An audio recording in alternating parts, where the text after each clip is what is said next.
Isang 28 anyo sa motorcycle rider ang nagtamo ng maraming gasgas sa kanyang katawan dahil sa isang vehicular accident sa Quiapo, Maynila.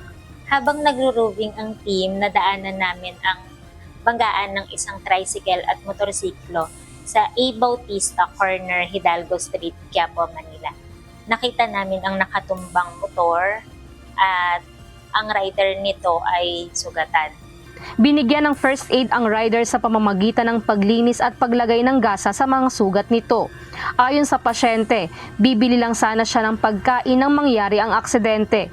Biglang nag-counterflow ang isang tricycle sa isang one-way na kalsada. May jeep naman na nasa unahan ng motorsiklo, kaya pag-overtake ng rider sa jeep ay hindi napansin ang makakasalubong na tricycle sa kanang bahagi ng kalsada.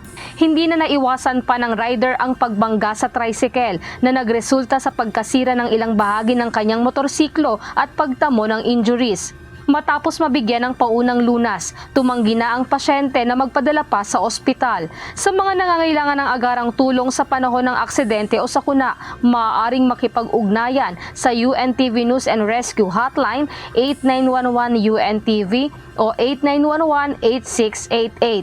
Lizel Nael, UNTV News and Rescue. Diyos ang aming sandigan, serbisyo publiko ang aming pinahahalagahan.